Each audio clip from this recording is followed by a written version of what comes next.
ओम प्रकाश जी की वो टीम है जिसने ऐसे ऐसे कीर्तिमान बनाए, जिन्होंने 24 घंटे में भी टारगेट करके दिखाए।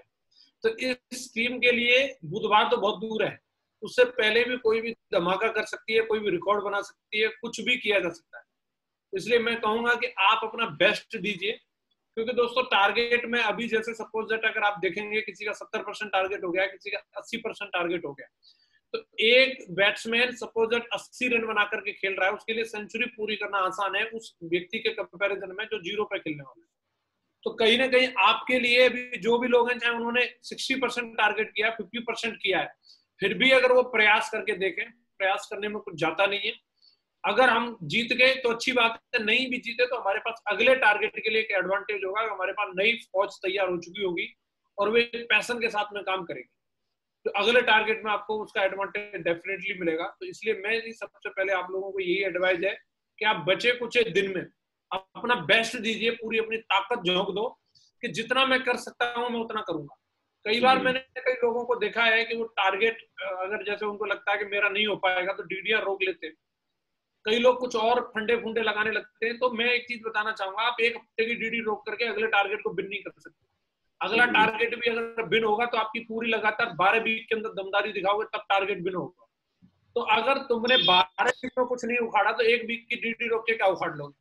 तो ये गलतफहमी होती है लोगों की फालतू की कि मैं एक वीक की डीडी रोक लूंगा। इस चक्कर में क्या है, किसी डाउनलाइन का टारगेट हो सकता था, किसी अपलाइन का टारगेट हो सकता था, तो कई बार लोग उसको भी पोस्टपोन करा देते हैं। तो आपको कभी भी दिमाग में ये चीज नहीं होनी चाहिए कि मेरा टारगेट नहीं हो रहा है तो मैं किसी और का नहीं होने दूंगा, या मैं डीडी रोक लूंगा अगले वाले टारगेट में लगाऊंगा, या ऐसा ऐसा करके कुछ दिमाग में चलता रहता है। तो ऐसा ना करें, मेरी आप लोगों को ये पर्सनली एडवाइस है।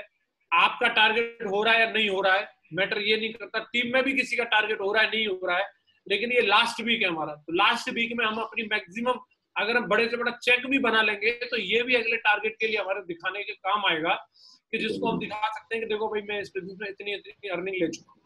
तो आपको इस लास्ट वीक की क्लोजिंग में अपना बेस्ट देना है और दमदारी के साथ में इसको करके दिखाना है।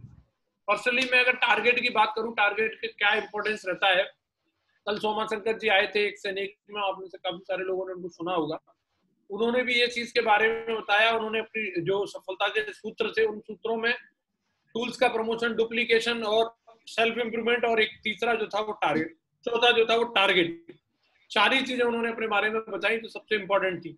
और मेरा ये मानना है कि जिस टीम में टारगेट जीतने की परंपरा है उस टीम में कहीं ना कहीं चेक दमदार बनते हैं, उस टीम की रिकॉग्निशन दमदार होती है, बड़े बड़े अचीवमेंट उस टीम में आते हैं। अगर आप टारगेट जीतने का कमिटमेंट ले लेते हो तो आपको बाकी सारी चीजों के बारे में सोचना नहीं पड़ेगा कि वीकली चेक कैसे बनेगा, कि रिकॉग्निशन कैसे डेवलप होगी। ये सब चीजें तो कॉम्प्लीमेंट्री में हो जाती है, ये सब चीजें तो ऑटोमेटिक होने लग जाएंगी। जिस बंदे का टारगेट हो रहा है वो बंदे को ये चिंता करने की जरूरत नहीं है मेरा लेवल के हिसाब से चेक नहीं है। जो टारगेट जीत रहा है उसका लेवल के हिसाब से नहीं, लेवल से ऊपर का चेक दिखा सकता है वो। तो जिन टीमों में टारगेट नहीं जीतने की परंपरा होती है वो कहीं ना कहीं फिर क्या लॉन्ग टर्म में वो चीजें दिखती है। अभी शॉर्ट टर्म में क्या है कि गुजारा तो हो जाएगा, गुजारा तो कई बार हो जाता है कि भाई चलो ठीक है, अभी मेरा 10,000 का चेक तो महीने का बन जा रहा है, 15,000 का बन जा रहा है, बात इसकी नहीं है 10-15,000 की। लेकिन अगर आप टारगेट नहीं जीत रहे हैं, आपकी टीम में भी कोई अगर लीडर टारगेट नहीं जीत रहा है, तो लंबे समय में लोगों को कहीं ना कहीं ये जो चीज है, एक रेशियो जो होता है दूसरे लोगों से कंपेयर जब करके देखेंगे तो वो अपनी रिकॉग्निशन को कहीं ना कहीं पीछे पाएंगे। और जब वो अपनी रिकॉग्निशन को पीछे पाएंगे तो उन लोगों को लगेगा यार हम लोग गलत टीम में आ गए, और वो फिर आपको कोसना शुरू करेंगे। इसलिए आपको अपने लेवल से धुआंधार प्रमोशन करना है। सामने वाला व्यक्ति टारगेट करे या ना करे मैटर ये नहीं करता, लेकिन आपको बताने में कसर नहीं छोड़ना। आपको हर व्यक्ति की आईडी खोल खोल करके उसको बताना है कि भाई आप टारगेट जीत सकते हो।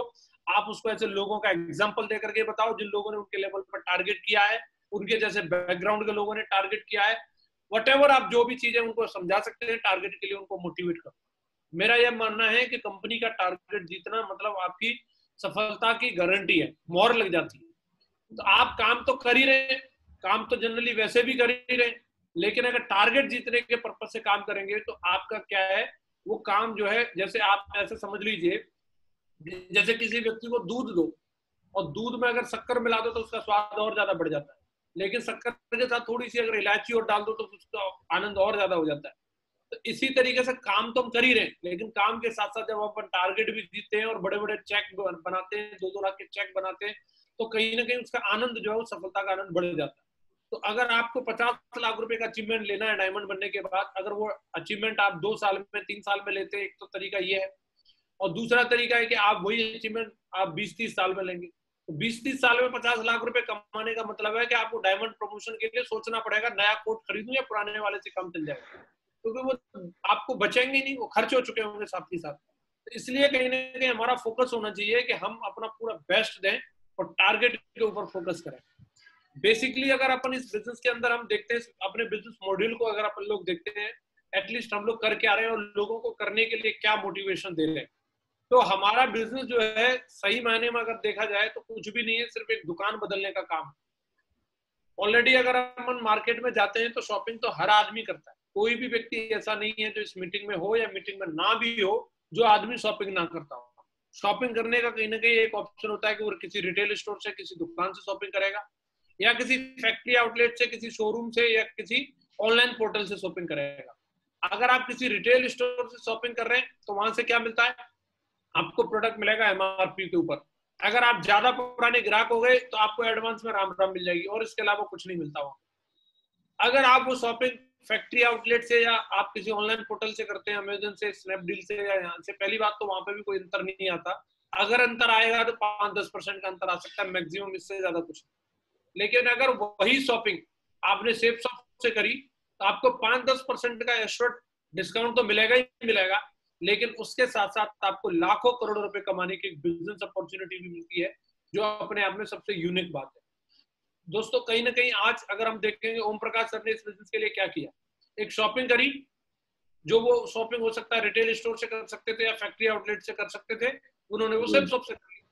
और आज क्या कर रहे हैं, वही शॉपिंग, वही जो दुकान इन्होंने बदली, वही दुकान बदलने के लिए दूसरे लोगों को मोटिवेट कर रहे हैं। आज अगर अपन लोग देखेंगे, ये तेल साबुन शैम्पू बेच बेच करके बाबा रामदेव 10,000 करोड़ रुपए कमा रहे हैं। अगर अपन देखते 10,000 करोड़, ये कोई छोटा मोटा अमाउंट नहीं है। अगर मैं स्क्रीन पे इस राशि को लिख दूं, अच्छे अच्छे लोगों को इकाई दहाई सैकड़ा के बिना तो पढ़ भी नहीं पाएंगे, इतना बड़ा अमाउंट होता है। एक नॉर्मल आदमी की जिंदगी सेट होने के लिए 10 करोड़ भी बहुत होते हैं। उसकी जो भी ऑडी, बीएमडब्ल्यू, बड़ा बंगला संगला सब आ जाता है 10 करोड़, और मैं बात कर रहा हूँ 10,000 करोड़। लेकिन बाबा सबसे बड़े खिलाड़ी नहीं है इस सेक्टर के अंदर। तेल साबुन शैम्पू नमक मिर्च धनिया की बात करोगे तो ऐसे ऐसे धुरंधर पड़े हैं जो 80-80 हजार करोड़ का टर्नओवर करते हैं। हिंदुस्तान लीवर जैसी कंपनी, आज लॉकडाउन रहा, चाहे कोई भी परिस्थिति रही, लेकिन इनका बिजनेस डाउन नहीं हुआ, इनके बिजनेस में लगातार बढ़ोतरी होती रही है। तो इसलिए मैं आज कहना चाहूंगा कि आज इस बिजनेस के अंदर एंट्री लेने के लिए आपको कोई दुकान खोलने की जरूरत नहीं है, कोई शोरूम खोलने की जरूरत नहीं है, कोई आपको स्टाफ रखने की जरूरत नहीं है, कोई आपको स्टॉक करने की जरूरत नहीं है, कोई गोडाउन बनाने की जरूरत नहीं है। सिर्फ आपने जो एक निर्णय लिया है, इस निर्णय को दूसरे लोगों को लेने में मदद करनी है। लोगों को समझाना है कि आपको वही क्वालिटीफुल प्रोडक्ट और वो दमदार डिस्काउंट के साथ और लाखों करोड़ रुपए की बिजनेस अपॉर्चुनिटी के साथ में मिल रहे हैं। अगर अपन लोग इतना वर्क कर लेते हैं तो कहीं ना कहीं हमारा जो हमारे देश के पीएम साहब है, उनका जो एक मिशन है इंडिपेंडेंट इंडिया का, आत्मनिर्भर भारत के लिए हम लोगों का एक सपोर्ट होगा। अगर इससे हम देखेंगे तो हमारे इंडियन गवर्नमेंट को टैक्स भी मिल रहा है, इंडियन ब्रांड रिकमेंड हो रहे हैं, और डिस्ट्रीब्यूशन टीम भी हमारी इंडियन है जिनको कमीशन जा रहा है। तो आज हमारे पास बेहतरीन अपॉर्चुनिटी है कि हम लोग इसका दमदारी के साथ में बढ़ चढ़ करके इसका प्रमोशन करें और दूसरे लोगों को भी बताएं कि साहब आप शॉपिंग तो कर ही रहे हो, लेकिन अगर आप यही वाली शॉपिंग अगर आप यहाँ से कर लोगे, कौन ऐसा आदमी है जिसके घर हल्दी का पैकेट यूज नहीं होता, और साहब हल्दी तो आप ले ही रहे हो, लेकिन एक हल्दी का पैकेट आप यहाँ से ले लेंगे तो आपको लाखों करोड़ रुपए कमाने का मौका मिलता है। तो आज बेसिकली अपन लोग यही काम कर रहे हैं। लेकिन इस बिजनेस के अंदर बहुत सारे लोग एंट्री लेते हैं, एंट्री लेने के बाद कुछ लोग इस बिजनेस में कामयाब हो जाते हैं और कुछ लोगों को कामयाबी नहीं मिलती। तो काफी सारे लोगों के दिमाग में ये चीज चलती है कि आखिर ऐसी क्या वजह रहती है जिसकी वजह से लोग कामयाब हो जाते हैं, और क्या ऐसी वजह रहती है जिसकी वजह से लोग नाकामयाब हो जाते हैं। तो मैं आपको 2 स्लाइड दिखाऊंगा, दोनों स्लाइड में आपको सफलता और असफलता के 10 कारण बताने वाला हूं, और ये बात कान खोल करके बिल्कुल आपको पूरे ध्यान से समझ लेनी है और अपनी डायरी में नोट कर लेनी है। अगर आपको ये बात आज समझ में आ गई, असफलता के ये 10 कारण हैं और मुझे इन कारणों से बचना है, तो अगर आप उन कारणों से बच गए तो सफलता तो आपको डेफिनेटली मिलने वाली है।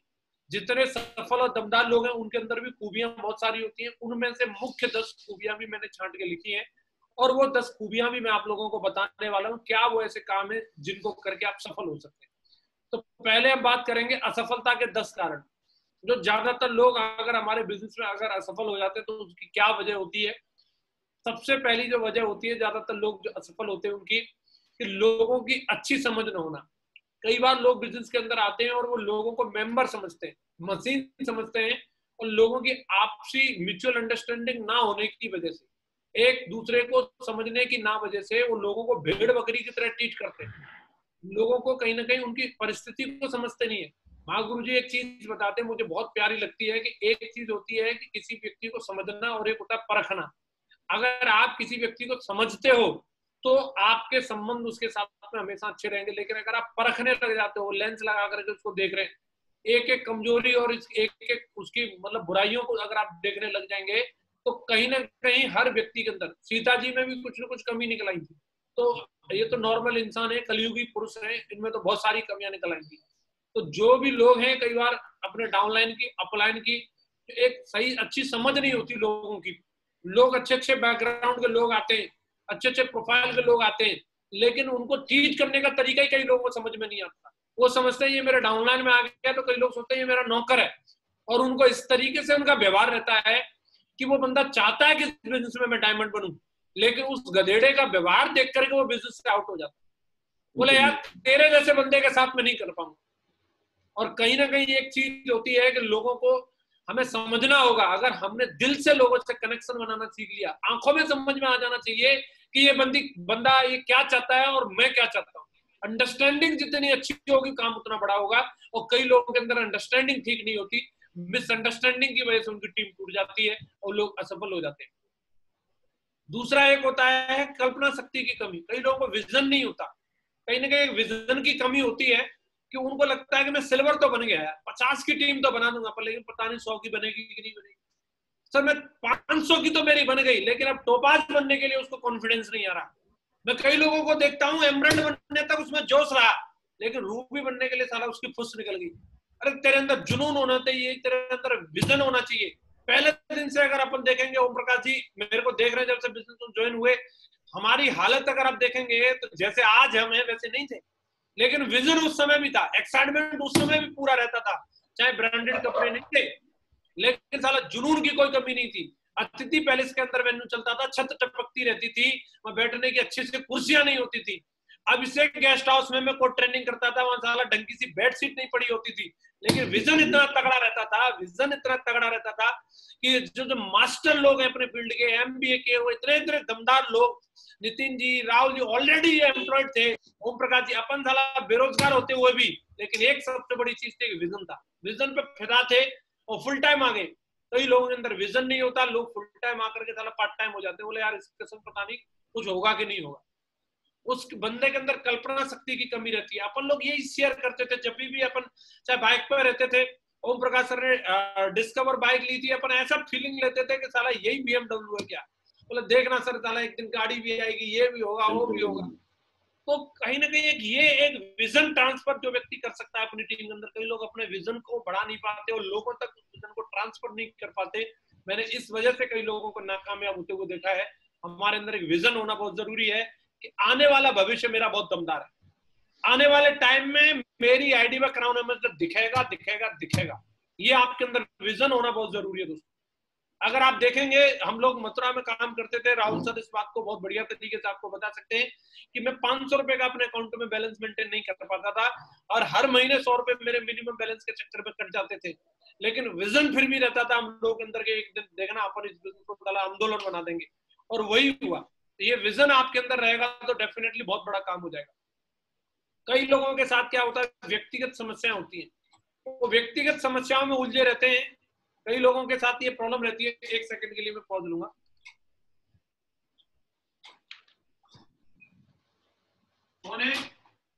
देखिए कि वो अपनी फैमिली प्रॉब्लम को बिजनेस में घुसा देते। बीवी से झगड़ा हुआ, वो टीम के ऊपर निकाल रहा है उसको, अपनी पर्सनल प्रॉब्लम को कहीं ना कहीं खेत का बंटवारा हो रहा है, और उस चक्कर में साला टारगेट छूट गया उसका। मैंने कई लोगों को देखा है, बोला गुरुजी टारगेट तो हो जाता लेकिन खेत का बंटवारा हो रहा है। समझ में नहीं आता लोगों को। मतलब जो है, मैं एक बहुत बढ़िया एक इंदिरा नूई जी है, पेप्सिको कंपनी की सीईओ है, मैं उनको सुन रहा था। वो एक बात बोलती है, जब मैं घर से बाहर जब मैं कदम रखती हूँ तो उसके बाद मैं भूल जाती हूँ कि मैं किसी की माँ भी हूँ, मैं कोई बेटी भी हूँ, या मैं किसी की पत्नी भी हूँ। घर के अंदर कदम रखने के बाद फिर मैं ये भूल जाती हूँ मैं किसी कंपनी की सीईओ हूँ। तो आपको पर्सनल लाइफ और प्रोफेशनल लाइफ दोनों को बैलेंस करना आना चाहिए। कई लोग दोनों को घुसा देते हैं। उनकी जो पर्सनल प्रॉब्लम है, अभी मैं यहाँ मीटिंग कर रहा हूँ, मैं यहाँ एक किस्से कहानी सुनाने लगूं कि आज मेरी मैडम क्या कह रही थी, फिर मैंने क्या बोला, इनमें किसका इंटरेस्ट? और कई लोग यही किस्से कहानी सुना सुना करके टीम को बोर करते रहते हैं। अपनी पर्सनल प्रॉब्लम, मेरे खाते में इतने पैसे हैं, मेरे साथ में ये हो गया, मेरे साथ वो हो गया, अपनी पर्सनल प्रॉब्लम को बिजनेस में घुसा करके कई लोग, मैंने इसी वजह से, सब कुछ बढ़िया चल रहा था लेकिन व्यक्तिगत समस्याएं, अगर इंडिविजुअल लाइफ में देखेंगे तो किस किस व्यक्ति की मैं बात करूं, कौन ऐसा व्यक्ति है जो आज इस दुनिया में जिसने नाम कमाया, इज्जत कमाई है। हम लोग बात करते हैं भाई मैं प्रधानमंत्री बन जाऊं नरेंद्र मोदी जी की तरह अगर मैं होता, वाह क्या जिंदगी है उनकी, लेकिन उनके सामने की जैसी अगर मजबूरियां तुम्हारे सामने आ जाए, तुम हार्ट अटैक होकर के मर जाओगे। शुक्र है कि हमारे सामने सिर्फ हमारी जैसी है। साला चाइना उधर से वॉर करने के लिए खड़ा है, इधर से पाकिस्तान तैयार खड़ा है, और तो नेपाल भी टुचुक टुचुक कर रहा है? जो साला कभी पिचकारी नहीं चला सकते थे वो भी गन चलाने की बात कर रहे हैं। उधर कोरोना, इधर आर्थिक पूरी मंदी आई हुई है भयंकर तरीके से, बेरोजगारी, ऊपर से फिर राहुल गांधी वो आगे बोले मैं नहीं छोड़ूंगा। आप सोच के देखिए, मैं सोचता हूँ आदमी को नींद कैसे आती होगी। बोले साला अगर हम इनसे कुछ ना कहें चाइनीज से तो प्रॉब्लम, लोग डरपोक कहेंगे, कुछ कह दिया वॉर छिड़ गया, साला उन्होंने कुछ कर दिया, हमने कुछ कर दिया। एक आदमी बारूद के ढेर पे बैठा हुआ है और चारों तरफ उसके बच्चे। आप सोच के देखिए साला कुछ भी हो सकता है। एक प्रधानमंत्री कहने के एक पिता की तरह होता है। शुक्र करो भगवान का कि तुम्हारे सामने ऐसी चाइना वॉर जैसी स्थिति नहीं है। तुम काय की प्रॉब्लम में फंसे हुए कि आज प्लम्बर नहीं आया, आज इलेक्ट्रिशियन नहीं आया, इन्हीं चीजों में घुस जाते। कई लोग इन्हीं बातों को लेकर के टेंशन में आ जाते हैं कि आज सिलेंडर भरवाना था, है आज उसने साइन अप करना था वो मना कर दिया, एक डीडी नहीं आई तो क्या साला दुनिया खाली हो गई। कई लोग ऐसी छोटी छोटी प्रॉब्लम को लेकर के भी कई लोग टेंशन ले लेते हैं, लेकिन देखना चाहिए दुनिया में कोई आदमी नहीं है ऐसा जिसके सामने प्रॉब्लम ना हो। आप सत्यवीर जी की जिंदगी देखो, सत्यवीर जी अलीगढ़ से हैं, उनकी जिंदगी में कितने सारे भूचाल रहे, लाइन लगा करके। रणवीर सर को देखो, कितने सारे पंगे, कितनी सारी प्रॉब्लम रही। ओम प्रकाश सर आपके सामने जीते जाते, कितनी सारी प्रॉब्लम्स का सामना किया। लेकिन दोस्तों नाम उन्हीं का होता है जिन्होंने समस्याओं को फेस करके आगे बढ़े हैं। जो समस्या आई और मर गए वहीं के वहीं, बस बोला हमारे बस की बात नहीं, हम नहीं झेल पाएंगे, तो उनका कोई नाम भी नहीं। आज अगर हमें माला मिलती है, आज अगर हमें सम्मान मिलता है, क्यूएससी लेवल से ये शुरू हो जाती है हमारे लिए सब चीजें, तो कहीं ना कहीं वो इसी बात के लिए मिलती है, आप डिजर्व करते हो समस्याओं का सोल्यूशन निकालने के। तो कई लोग व्यक्तिगत समस्याएं होने की वजह से असफल हो जाते हैं, तो हमें इनको खत्म करना होगा। गलतियों के लिए दूसरों को जिम्मेदार ठहराना। कई बार कभी जब प्रॉब्लम आती है तो कई लोग ढूंढते हैं ठीकरा कहां फोड़ना, कभी भी जिम्मेदारी नहीं लेते कि ये अगर कोई गड़बड़ हुई है, टारगेट नहीं हो पाया, चेक दमदार नहीं बना, ये टीम परफॉर्म नहीं कर पा रही, वो क्या करेंगे, या तो ऑफलाइन की वजह से गड़बड़ हो रही है, डाउनलाइन की वजह से हो रही है, कंपनी की वजह से हो रही है। कभी भी ये नहीं बोलेगा कि मैं भी जिम्मेदारी ले रहा हूँ। मैंने यही चीज देखी है, वो हमेशा ब्लेम करते रहते दूसरे लोगों को, और जो लोग ब्लेम करते रहते हैं उनके साथ कभी बड़ा काम नहीं होता। और मैंने देखा कई लोगों को असफल होने का कारण अति सुरक्षित और अति संतुष्ट अनुभव करना। कई लोगों के पीछे ये भी एक बात होती है, जरूरत से ज्यादा कंफर्ट जोन में रहते हो। अभी कोरोना आ गया, बिल्कुल एकदम बोला नहीं मैं वहां नहीं जाऊंगा, यहाँ नहीं जाऊंगा, और इसी लॉकडाउन में कई लोगों ने धुआं उठा के रखा, अब तक के सारे रिकॉर्ड ध्वस्त कर दिए। और वो भाई को कोरोना का डर लग रहा, साला फिर भी बचेगा नहीं वो कोरोना से, वो कितना भी चाहे साला सब्जी वाले के द्वारा, दूध वाले के द्वारा देखना घुसेगा तेरे घर में। लेकिन जो बंदे आज अगर आप देखो हमारे देश के फौजी अपनी ड्यूटी कर रहे हैं, उनको कोरोना का डर नहीं, डॉक्टर अपना काम कर रहे हैं उनको कोरोना का डर नहीं, सब्जी वाले अपना काम कर रहे हैं उनको कोरोना का डर नहीं, पुलिस वाले अपना काम कर रहे हैं, फल वाले अपना काम कर रहे हैं, बैंक वाले अपना काम कर रहे हैं। तेरे लिए स्पेशल अलग से वायरस बना है। कई लोग इस बात के बहाने बनाने के बहुत एक्सपर्ट होते हैं, और जरूरत से ज्यादा सुरक्षित होने के चक्कर में नॉर्मल डेज में भी मैंने कई लोगों को देखा है, बोला 5 बजे के बाद घर से बाहर नहीं रह सकता, छिपने से पहले मुझे घर आना है। तो कौन सी नेटवर्किंग कर लेगा भाई, जब तू 5 बजे से बाद अगर घर से बाहर नहीं रह सकता तो कैसे काम होगा। अति सुरक्षित, अति संतुष्ट। कई लोगों को 50-40 हजार रुपए महीने की इनकम आ रही है, बस इसी में फटे जाते हैं, बस अपन ने तो जग जीत लिया, और इसके आगे वो सोच ही नहीं पाते। कई बार लोगों के दिमाग में ये चीज नहीं आती कि आज अगर भगवान ने मुझे 50-40 हजार रुपए महीने दिए हैं तो वो मुझे 5 लाख भी दे सकता है, मुझे प्रयास करना चाहिए। कोशिश करनी चाहिए। आप देखिए हमारे कितने सारे साथी हैं जो आर्मी बैकग्राउंड को होकर के नौकरी को साइड में करके दमदारी के साथ में कर रहे हैं। हमारे श्रीनिवास पॉलिटी सर को देखिए, शैलेंद्र सारस्वत जी को देखिए, बढ़िया सिंचाई विभाग में नौकरी, लेकिन बोला सर नौकरी part time, business full time, settle कर रहे हैं। और कई लोगों को तो अगर इस तरीके की नौकरी मिल जाए, इस तरीके का कोई काम मिल जाए, मुरादी खान साहब को देखिए, इनका अच्छा खासा ट्रेडिशनल बिजनेस जमा हुआ है, लाखों रुपए की महीने की इनकम पहले से है, लेकिन फिर भी कुछ बड़ा करना चाहते हैं, फिर भी पेन लेने के लिए तैयार है। मैं लगातार देखता हूँ कहीं ना कहीं जा रहे हैं, कहीं ना कहीं कुछ ना कुछ लग रहा है, डे मीटिंग पे मीटिंग, कुछ ना कुछ चलता रहता है कार्यक्रम। तो जिन लोगों ने इस दुनिया में इतिहास लिखा है वो लोग कहीं ना कहीं संतुष्ट नहीं हुए। जो लोग संतुष्ट हो गए तो समझ लो वो पाषाण काल में चले गए। अगर आज हम ये चमकती दमकती दुनिया देख रहे हैं, असंतुष्ट लोगों की वजह से ये चमकती दमकती दुनिया बनी है। आपके घर में आज एसी लगा है तो ये किसी निकम्मे चारपाई तोड़ने वाले ने नहीं बनाया, असंतुष्ट आदमी ने बनाया। उसको गर्मी में रहना संतुष्ट नहीं था, इसलिए एसी बना। आज कार बनी, किसी संतुष्ट आदमी ने कार नहीं बनाई, किसी असंतुष्ट आदमी ने कार बनाई। आप दुनिया के लिए, देश के लिए कुछ नहीं कर सकते तो कम से कम अपने परिवार के लिए तो कुछ करो। आप दुनिया के लिए भगत सिंह या देश के लिए भगत सिंह नहीं बन सकते, अपने खानदान के भगत सिंह तो बन के दिखाओ, खानदान के टाटा तो बन के दिखाना चाहिए। अगर मैंने डिसीजन लिया, मैं संतुष्ट हो जाता, ठीक है 50-40 हजार रुपए महीने तो मैं दूध डेयरी और दुकान चला के खेती वेती करके कर ही ले रहा था अंदर, लेकिन क्या होता, अभी भी लीटर पोहा धोरा होता मैं, कभी भी जिंदगी में ये अचीवमेंट नहीं आ सकते थे। तो आदमी को हमेशा आगे बढ़ते रहना चाहिए, लगातार प्रयास करते रहना चाहिए।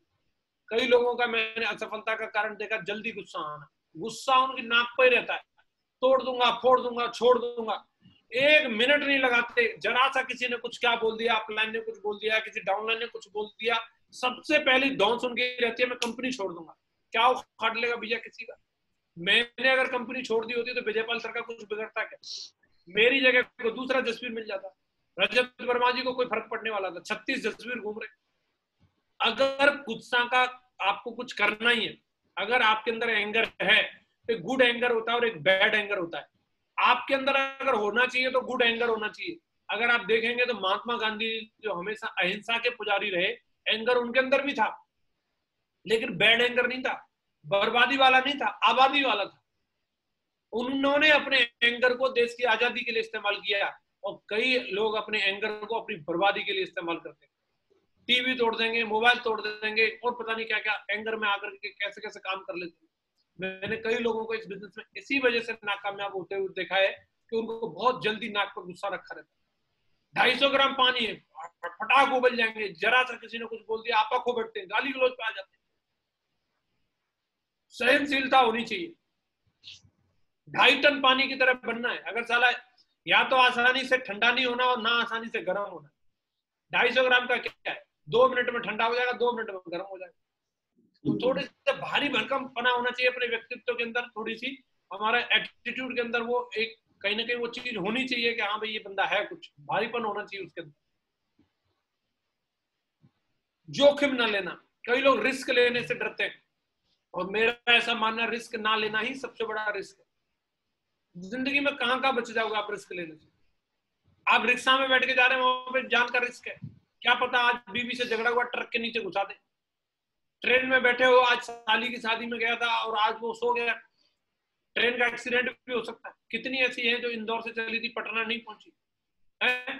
कितने ऐसे लोग हैं जिनके साथ इस तरीके के कितने सारे जोखिम अपन लोग सुबह से शाम तक लेते हैं। फूड पॉइजनिंग हो सकती है, और बहुत सारी चीजें अपने साथ हो सकती है। जब वहां रिस्क ले सकते हैं तो यहाँ कौन सा रिस्क लेना है? इस बिजनेस के लिए तो कोई बहुत बड़ा रिस्क भी नहीं है, लेकिन कई लोग जो छोटे छोटे रिस्क होते हैं उन रिस्क को लेने से भी डरते हैं, और कई लोग इसी वजह से नाकामयाब हो जाते हैं। आज जिन लोगों ने थोड़ी सी भी हिम्मत दिखाई वो लोग कर गए। विकास जी ने थोड़ी सी हिम्मत दिखाई, 7 साल की नौकरी थी, लोगों ने बोला पागल हो गया है, गांव में लोग बोल रहे हथियार चुरा के लाया, फौज ने निकाल दिया इसको, लेकिन उन्होंने वो रिस्क लिया, इस बदनामी का रिस्क लिया, इस शॉर्ट टर्म नौकरी को छोड़ करके, और उन्होंने बिजनेस के अंदर वो परमानेंट टीम पीढ़ी की कैप्टन के लिए एक रिस्क लिया, और रिस्क लिया तो आज देखो किस तरीके की जिंदगी होगी। तो ये छोटे मोटे रिस्क लेने पड़ते हैं, कई लोग इस रिस्क को लेने से डर जाते हैं। लचीलेपन का पूर्ण अभाव होता है। कई लोगों के अंदर क्या है कि वो सिचुएशन के हिसाब से उनके अंदर बदलाव नहीं हो पाता, वो परिस्थिति के हिसाब से बदलना नहीं चाहते। अभी लॉकडाउन है तो बोला नहीं सब पहले की तरह होना चाहिए, वेन्यू भर भर के चलेंगे तब काम करूंगा, जूम पे मैं काम नहीं कर पाऊंगा साहब, मेरे को तो सर सामने बैठ के फॉलो करने में मजा आता है भाई साहब, परिस्थिति के हिसाब से बदलना आना चाहिए। कई लोगों के सामने बोला मैं झुकूंगा नहीं, अरे क्या हो जाएगा, कोई बड़ा बन रहा है, बड़ा बनाओ उसी को, छोटे बन जाते क्या जा रहा है। जब बिजनेस बिल्ड होता है, जब सामने वाला व्यक्ति जिस दिन डायमंड बनता है, उसको सब नई पुरानी बातें सब याद आ जाती है, सब आपके ग्रेटिट्यूड को मानने लग जाएंगे, सब आपके प्रति कृतज्ञ हो जाएंगे।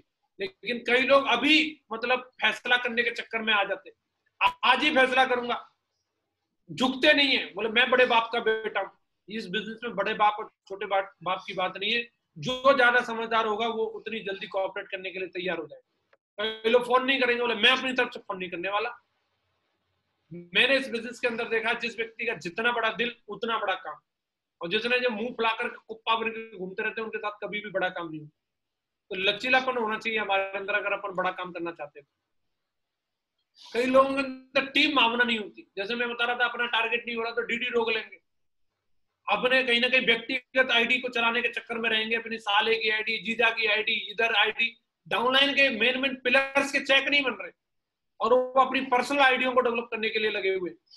मैंने ऐसे कई लोगों को देखा है, हम जोधपुर में काम करते थे तो वहां पे एक बंदा था, तो वो बंदा क्या करता था कि मतलब अपनी वो जब भी वहां आता था, वो दूसरी टीम में काम करता था, बताता मेरी बेटी की 2 टीम चल रही है, मेरी पत्नी की गोल्ड की रिकॉग्निशन हो गई, मेरा लड़का पर्ल बन गया, 6-7 आईडी बताता था, और ऐसी भयंकर टेस्ट मनी देता था कि साला उसी मेन आईडी पे कभी इतना चेक नहीं बनता था, लेकिन पता नहीं मैनिपुलेट करके क्या क्या बोलता रहता था। आज लेकिन उसकी सारी आईडी मिलाकर के भी इतनी इनकम नहीं है जितनी हमारी एक ही आईडी पे इतनी इनकम। हमेशा हमने टीम के लिए सोचा, कभी भी पर्सनल ये नहीं कि मैं अपने भाई के लिए, जीजा जी के लिए, या अपने किसी रिश्तेदार के लिए सोचना। आप टीम के लिए खेलोगे तो टीम आपको बहुत जल्दी रिटायरमेंट दिला देगी। मान के चलो मैं ओम प्रकाश सर की जगह पे अपनी बीवी को ट्रिपल डायमंड बना लेता, तो जो काम ओम प्रकाश जी मेरे लिए कर पा रहे हैं वो मेरी बीवी कर सकती थी क्या? है वो मीटिंग कर पाती, वो लोगों को फॉलोअप कर पाती? तो तुम्हारी टीम चले ना चले मुझे कोई लेना देना नहीं। तो आपको रिटायरमेंट आपका डाउनलाइन ही देगा, आपका लीडर ही देगा, आपका फोकस उस पर होना चाहिए। एक आईडी पे कंपनी 16 लाख दे रही है यार, 16 लाख बहुत होते हैं, मैं सच बता रहा हूँ, सब सेट हो जाता है मामला, कोई चीज की कमी नहीं रहती। देखना जब ठकाटक अकाउंट में ट्रांसफर होंगे, पहले एक आईडी पे फोकस करो, साला पहले इसको मेरे को 4 लाख की कैपिंग में पहुंचाना है, उसके बाद मैं देखूंगा बाकी आईडी के बारे में। टीम वर्क के लिए खेलो, हमेशा टीम भावना के अंदर हमारे अंदर होनी चाहिए। कई लोग परिवर्तन का विरोध करते हैं, परिस्थिति के हिसाब से उनको कभी कई बार ऐसा होता है कि भाई जब कोई चेंजमेंट किया जा रहा है, वही काम ऐसे नहीं इस रणनीति से करना है, और कई लोग अड़ियर रवैये वाले रहते हैं, नहीं साहब मैं इस परिवर्तन का विरोध करता हूँ। और जो लोग परिवर्तन का विरोध करते हैं वो नोकिया मोबाइल और एप्पल के कंपैरेटिव अगर आप देखेंगे तो भले चाहे दोनों एक टाइम पे एक बराबर की कंपनी थी, लेकिन आज नोकिया ने अपने आप को बदला नहीं, तो वो आज के टाइम में लोग भूल गए। एक टाइम पे जो गले में लटका के घूमते थे, आज लोगों के लिए स्टेटस सिंबल एप्पल हो गया है, नोकिया नहीं रहा। एम्बेसडर कार को देख लीजिए आप, लोग भूल गए एक टाइम पे एम्बेसडर में बैठना मतलब मंत्री जैसी फीलिंग आती थी, लेकिन आज मंत्री को भी जो अलॉट अगर सरकार करते तो मंत्री भी अपनी अलग से मर्सिडीज में चलता है, वो एम्बेसडर में तो उसको गार्ड वार्ड को बैठा देते, बोले तू बैठ के जाना इसमें। लोग कहीं ना कहीं परिवर्तन को समझिए आप, जिन्होंने HMT घड़ी, जिन्होंने समय के हिसाब से अपने अंदर बदलाव नहीं किया, आज वो इतिहास में भूल गए लोग उनको वो कौन थे। तो हमारे अंदर ये बदलाव, परिस्थिति क्या है उसको देखिए। कई लोग क्या है वो अपने दिमाग में एक बार सेट हो गया बस उसी पे चलते, लकीर के फकीर बने रहते। एक वाकया याद आ रहा है, एक कमांडर साहब थे, उन्होंने अपने एक जवान को एक ऑर्डर दिया कि तुम्हें रोजाना शाम को 5 बजे पार्क में पानी डालना है, उसकी ड्यूटी थी। तो एक दिन कमांडर साहब उसको चेक करने के लिए आगे, देखते हैं, बोले भाई आज जवान को चेक करके देखता हूँ पानी डाल रहा है या नहीं डाल रहा। तो जाके देखते हैं वो जवान जो अपने जो क्वार्टर में सो रहा है। कमांडर साहब को एकदम भयंकर गुस्सा आ गया, जाके उसको जगाया, मूर्ख आदमी देख घड़ी में कितने बजे, तो बोले साहब 5 बजे। बोले तुम्हें क्या करना चाहिए था? बोले पार्क में पानी डालना था। बोले तुम सो क्यों रहे हो? बोले लेकिन साहब बाहर तो बारिश हो रही है। तो बारिश हो रही तो क्या तुम्हारे पास छाता नहीं है क्या? तो हो कई लोगों का दिमाग वहीं तक रहता है, उसका दिमाग है बोला बस 5 बजे पानी डालना है, उसे ये नहीं मालूम बारिश भी तो पानी तो डाल रही है, वो क्या कर रही है, लेकिन उसके हिसाब से परिस्थिति को नहीं देख रहा, बस उसने दिमाग में सेव कर लिया, बस उसी पे फिट है। तो हम लोगों को परिस्थिति के हिसाब से बदलना आना चाहिए। ये 10 कारण है जिसकी वजह से लोग असफल हो जाते हैं, बाद में वो कंपनी को ब्लेम कर सकते हैं, पे आउट के बारे में बुराई कर सकते हैं, या वो सिस्टम की बुराई कर सकते हैं, अपलाइन की बुराई कर सकते हैं, डाउनलाइन की बुराई कर सकते हैं, लेकिन दोस्तों इसके पीछे कुछ सफलता के कारण भी होते हैं। अगर आप ये सिंबल्स को समझ जाएंगे और इन पे अगर आप अमल में ले आएंगे तो आप लोग डेफिनेटली बहुत बड़ा काम कर जाएंगे। सबसे पहली बात, जो लोग इस बिजनेस में सफल और कामयाब हुए उनका पहला कारण है कि उन्होंने इस बिजनेस को किसी बड़े कारण से बिल्ड किया। वो इस बिजनेस में सफारी नहीं बल्कि फरारी के लिए काम कर रहे हैं। आप छोटे कारण के साथ ये सारी प्रॉब्लम को झेल ही नहीं सकते। अगर आज ओम प्रकाश जी हो, चाहे मुरादी खान साहब हो, चाहे वो राहुल जी हो, चाहे नितिन जी हो, चाहे आप किसी भी लीडर की बात करो, तो जो प्रॉब्लम अगर आज झेल रहे हैं, तो अगर ये इनको खाली इको स्पोर्ट लेनी थी तो वो तो कब की आ गई। एक बहुत बड़े कारण से बिजनेस में आए हुए। सिर्फ बात इको स्पोर्ट की नहीं, बात एक ऑडी की नहीं है, बात एक मर्सिडीज की नहीं है, बात सिर्फ घर बनाने की नहीं है। विजन बहुत बड़ा है, कारण बहुत बड़ा है, और कारण इतना बड़ा है कि उसके सामने समस्याएं बहुत छोटी नजर आती है।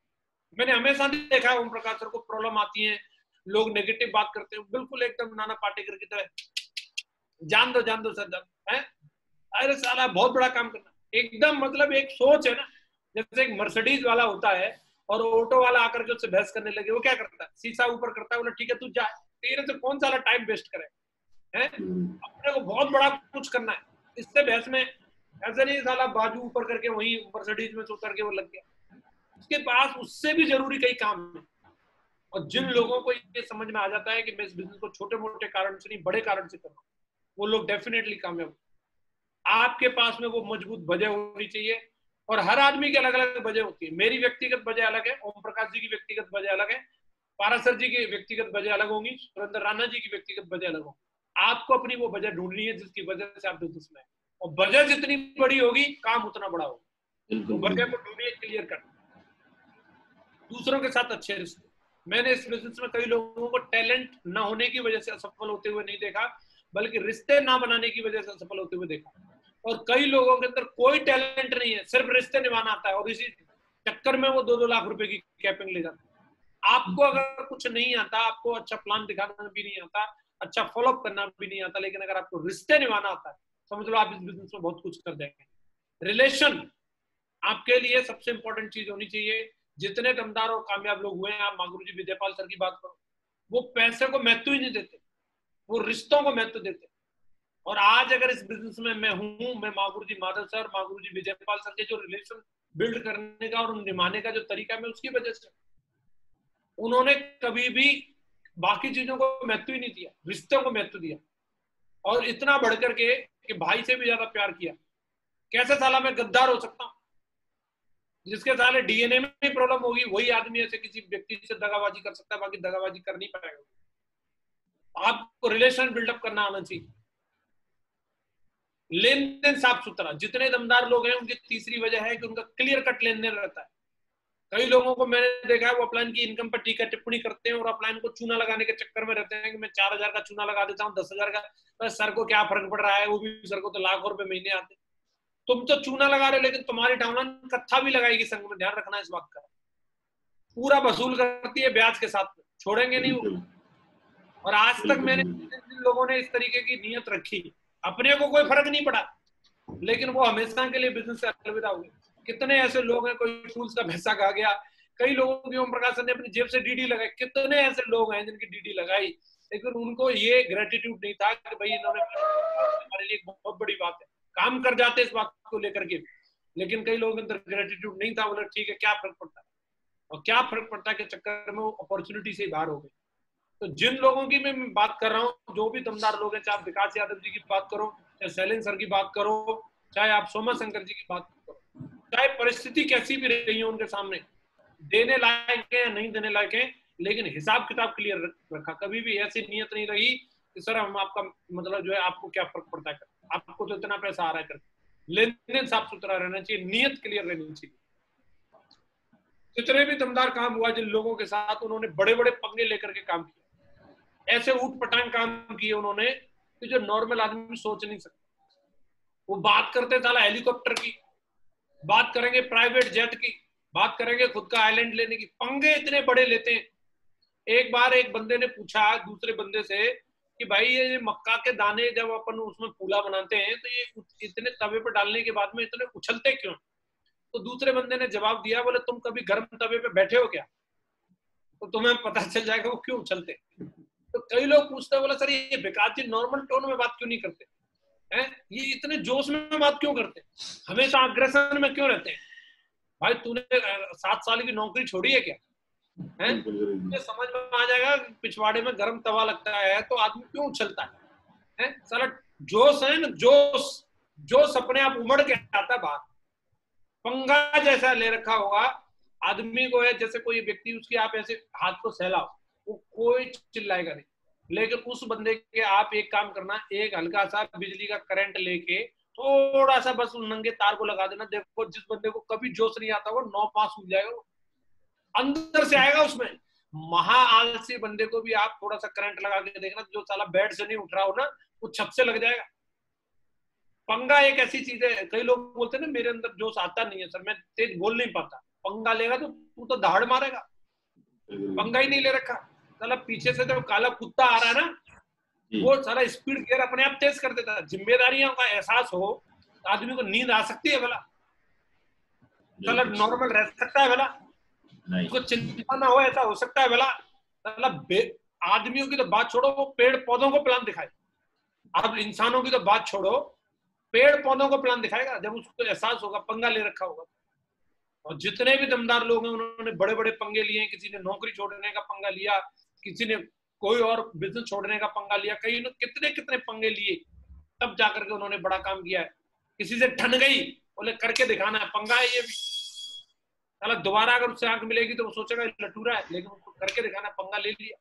जिन्होंने पंगे लिए उन्होंने काम करके दिखाया, जिन्होंने पंगा नहीं लिया उन्होंने काम नहीं किया। बिजनेस को नए नए शहरों में पहुंचाया। मैटर ये नहीं करता कि आज हमने कहां से बिजनेस को शुरू किया है, एक टाइम पे अगर अपन देखेंगे तो हमारा बिजनेस कहां तक था, सादाबाद तक सीमित था, और वहीं के आसपास के गांव में बोले यहाँ से वहां से यहाँ वहीं घूमते रहते थे। लेकिन जब तक हम वहीं तक सीमित रहे तो हमारी सोच भी सीमित थी और हमारा बिजनेस भी सीमित था। और जिस दिन हम लोगों ने अपने बिजनेस को आउट ऑफ जाकर के सोचा कि भाई हम अपने बिजनेस को आउट ऑफ डिस्ट्रिक्ट लेके जाएंगे, आउट ऑफ स्टेट लेकर के जाएंगे, और उसके बाद देश के कोने कोने से ज्वाइनिंग आने लगी, अपने आप वो ऑप्शन क्रिएट होने लग गए। अपन जब दिल्ली में जाते थे तो सोचते थे साला इतना बड़ा शहर है, यहाँ अगर लिस्ट होती कितना बड़ा काम होता, लेकिन उस समय हमारी न तो दिल्ली में कोई मौसी थी, ना कोई बुआ थी, लेकिन सोच थी तो अपने आप दिल्ली में भी लिस्ट मिली। आज दिल्ली शहर के अंदर आज हमारे सैकड़ों मेन्यू चलते। आज दिल्ली शहर से अगर मैं बात करूंगा, दर्जनों डायमंड दिल्ली शहर से बन गए। जिस शहर के बारे में भी सोच रखी वहां पे बिजनेस पहुंच गया। आपका कमिटमेंट होना चाहिए। आज आप कहां से बिलोंग करते हैं मैटर नहीं करता, लेकिन अगर आपने विजन ले लिया कि मुझे मुंबई, कलकत्ता, लंदन, जहां साला बिजनेस पहुंचाना आप पहुंचा सकते हो, आपके अंदर वो चीज है। हमेशा रिपोर्टिंग करना। मैं जितने दमदार लोगों को जानता हूं उनके अंदर ये खूबी हमेशा रही कि उन्होंने चाहे काम हुआ या नहीं हुआ लेकिन रिपोर्टिंग हमेशा करी। कई लोग सोचते हैं रिपोर्टिंग का मतलब क्या है। रिपोर्टिंग का मतलब है कि आप अपनी किसी भी व्यक्ति के प्रति कितने ईमानदार हैं। रिपोर्टिंग का मतलब ये नहीं कि आपने काम किया कि नहीं किया। रोजाना डेली तो मैं भी नहीं कर पाता, कोई दिन तो मेरा भी खाली जा सकता है, किसी दिन काम तो, लेकिन इसका मतलब ये नहीं कि हम भाई बोले अगर आज काम नहीं हुआ तो सजाए मौत दी जाती है। ऐसे नहीं है, ये हिटलर नहीं हो मिचर। अगर आप इनको रिपोर्टिंग करेंगे, बोला सर मैं इसलिए रिपोर्टिंग नहीं करता कि आज कुछ नहीं हुआ था, तो क्या आपको इनमें हिटलर दिख रहे हैं? बोला आज काम नहीं हुआ, बोला जिनको तोप के सामने रख के उड़ा दो। रिपोर्टिंग का मतलब है कि आप अपनी व्यक्तिगत शेयरिंग रोजाना की करें। रिपोर्टिंग का मतलब है मैं विजयपाल सर से रोजाना बात करता हूँ, मेरा ये कमिटमेंट है, मेरा ये प्रतिज्ञा है।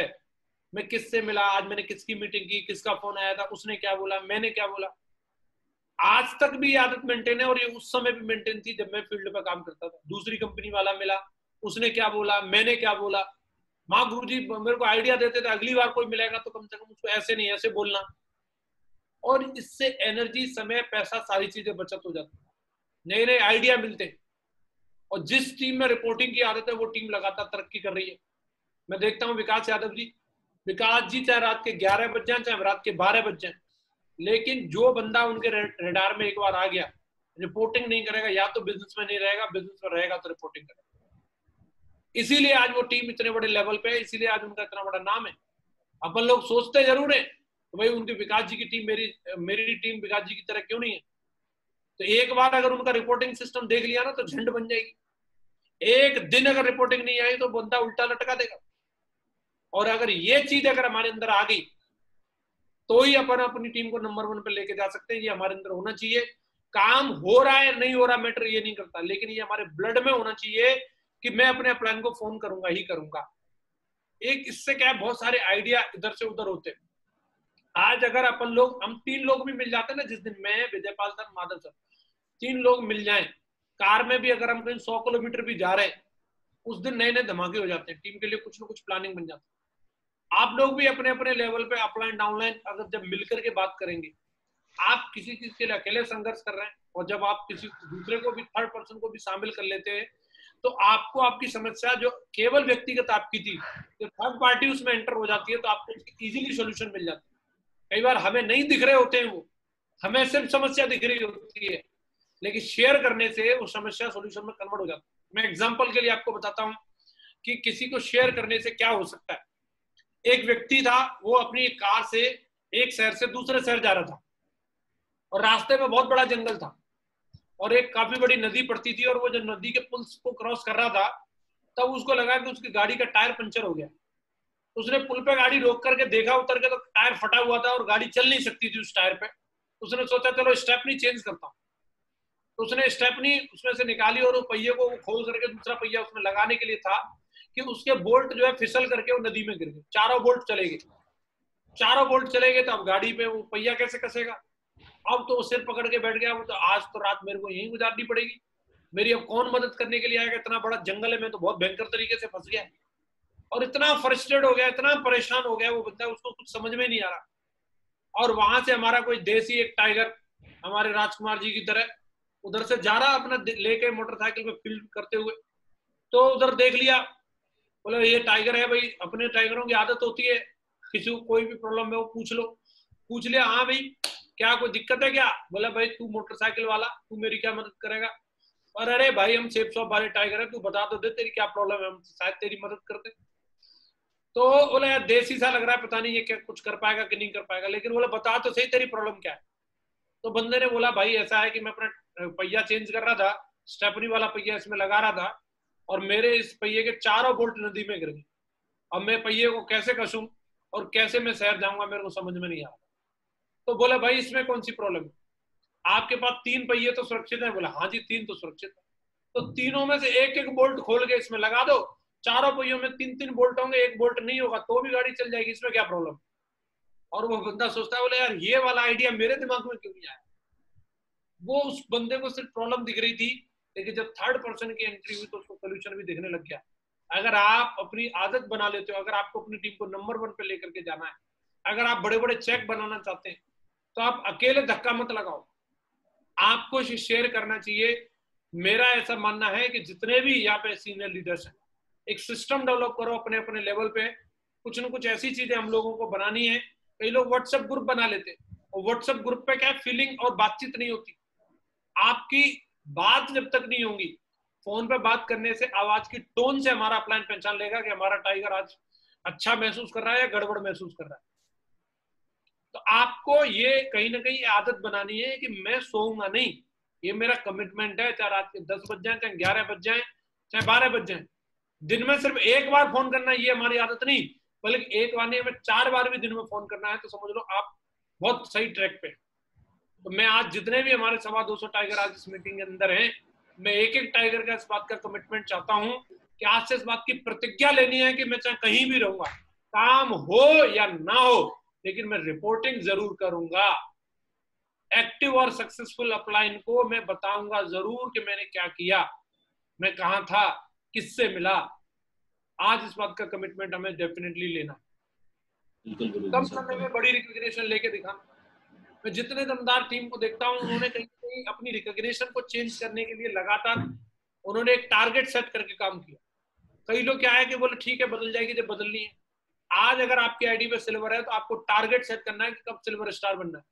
सिल्वर स्टार है तो आपको टारगेट सेट करना है कि कब गोल्ड बनना है। आपकी आईडी पे टोपाज है तो आपको टारगेट सेट करना है कि कब तक एमरल्ड बनना है।